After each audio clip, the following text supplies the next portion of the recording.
Welcome back to Weekend Restoration, everybody. Bobo back here at the home shop again this weekend. Maybe we'll call these our old engine series or will it start series or something, I don't know. But if you've been checking out our videos, you know, the last one we did on an engine at least was this little single cylinder Novo. And as you recall, we did not get it running. I did a little bit more checking out and ended up putting my spark indicator on there. Found as long as you crank it slow, just not even trying to start it, just cranking it over, had spark, good spark, but every time it would fire, it got the speed up, it would quit. And I got to looking down here in this mag drive, there's like looks like a big, reminds you of a clock spring. And I think possibly it's broke. I don't think it's broke, it might be just weak. It seems like when the speed picks up on the mag, it won't recover the impulse drive right. So I haven't got it tore off yet. There's a guy down the road that's pretty good with these things, but just haven't got there yet. But wanted to try to get something running anyhow for you. So what I got is this here unit. This is a 5-horse. Bought this about, I don't know, probably 3 or 4 years ago now, up at Cool Springs.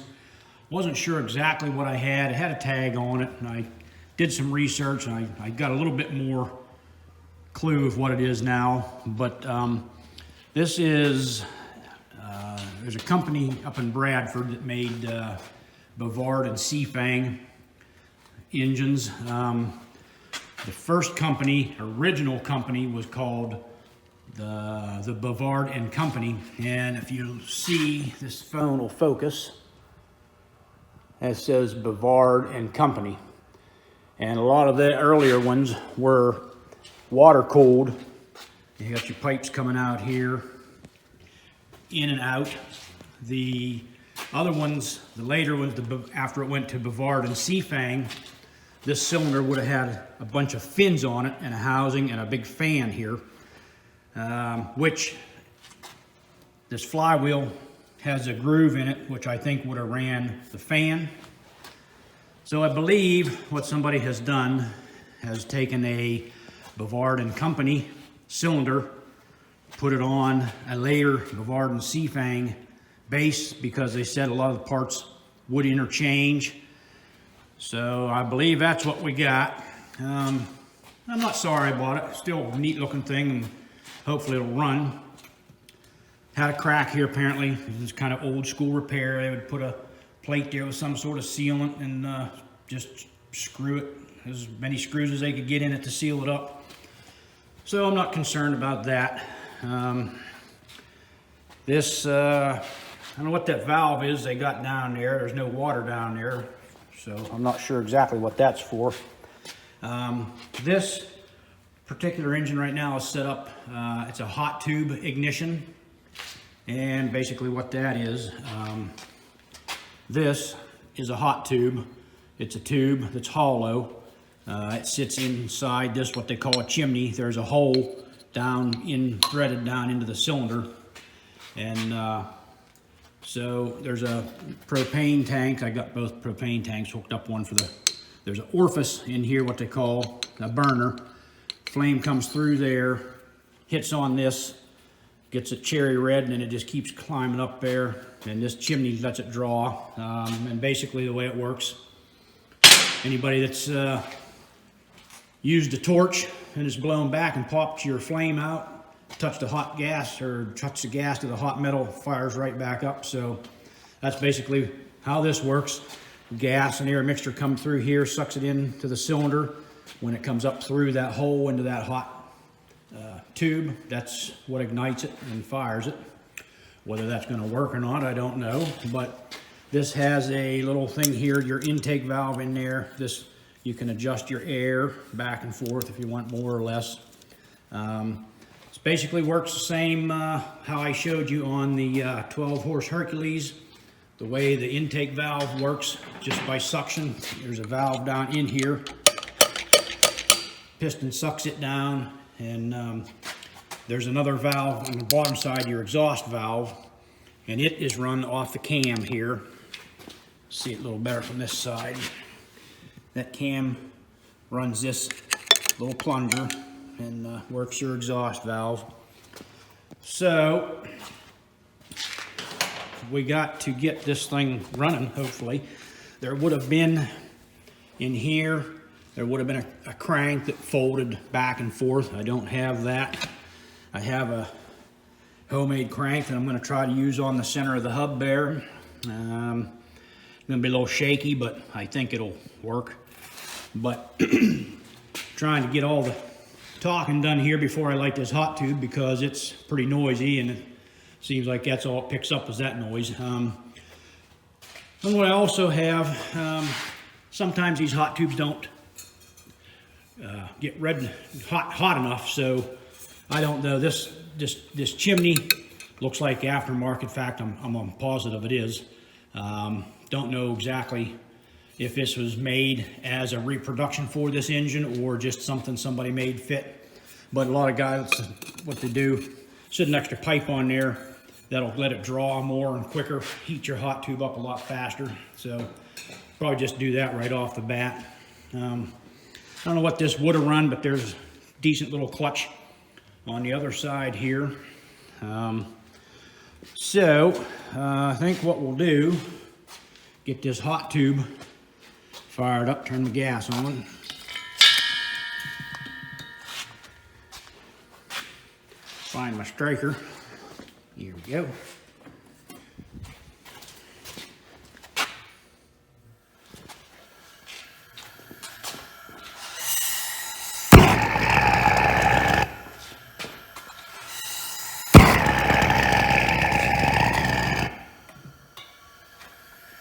One more time.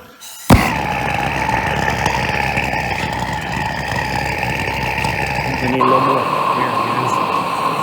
Better. You can kind of see the flame in that hole they got cut out there. But I think I'm going to set this down and put the extendo chimney on there and see if we can get it hotter a little quicker.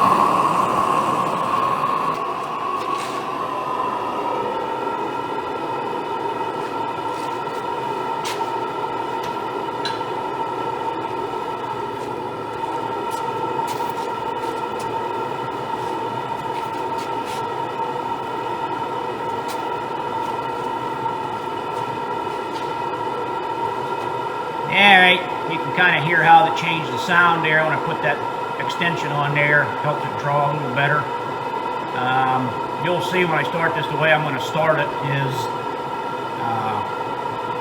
I'm going to stick the screwdriver down in that top intake valve, hold it open so it doesn't build compression, get the flywheels cranking.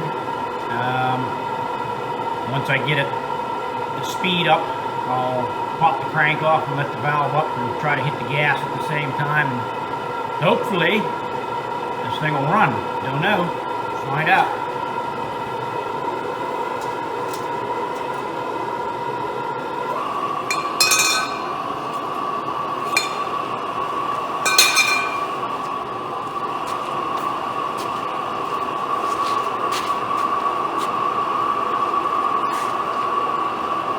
Alright, well, I see red down in there, so we'll see if this thing will crank over and what it does, if anything.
Hear a lot of compression leaking out that valve I showed you that was on there. Don't know why, unless there's something going on with the rings or something like that. But I'm going to shut that valve and see what that does.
Well, we have ignition. May have a little bit of an exhaust valve issue there. Never had that all apart. Hear that backfire. Of course, it could also be timing also acting up a little bit. The hotter you have your tube, and that's a pretty long tube. It's on there. You saw me taking this all thread. It's some of these valves, gas valves, are so tight. This one's in pretty decent shape. Just a little tap, it's hard to adjust it by hand. So you do a little tap, it'll adjust a lot easier. Slow it down. Might be too much gas to it still. I don't know if you can get up here and see. That's what the flame looks like down there. Try to back it off a little bit so it's not quite as hot. But I'm pretty tickled. Actually runs, even though it's two different engines into one, I believe. There's some guys up at Cool Springs that are pretty knowledgeable. One guy, especially, I was told, that is pretty much the local historian on the Bradford engine. So I think I'll take some pictures, get a hold of him. But other than that, I'm real pleased. Other than that, acting up there, probably needs that valve body taken apart and just sealed up better. I don't know how long it's been since this thing has ran, but it could be just too much gas going to it also. There's a notch in there. I have it way over where the notch was in the valve originally, so cut it back here a couple more notches to see what happens. If it slows it down, everybody likes to run, like I told you before, in the slow as they can. This is not a hit and miss, of course, but everybody still likes to run them pretty slow. So seems a little bit better there now. So I think we'll shut the gas off, and it'll hot tube will go out, and it'll keep running there for a while till the gets enough heat out of the hot tube. No more flames. You can't really see the glowing down there, but we'll let it run here for a little bit more. So, yeah, no water in it. Maybe we'll just shut her down.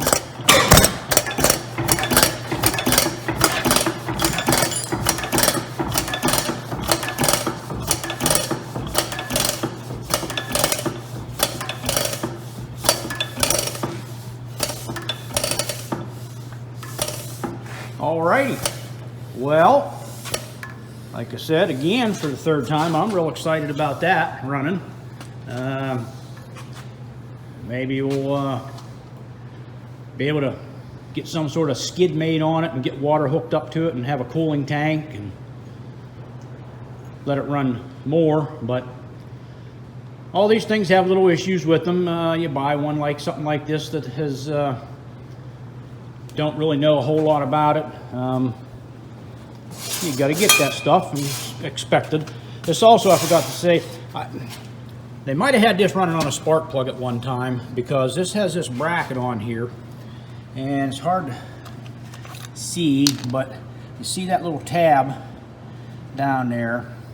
When the lobe of the cam comes around, it'll hit that, and you can loosen this and adjust that up and down, so for your timing. So I think they probably had a low tension coil and a spark plug on this thing, and when what that does when you hook your coil up there, when the cam lobe comes around and grounds out, that makes your spark plug arc.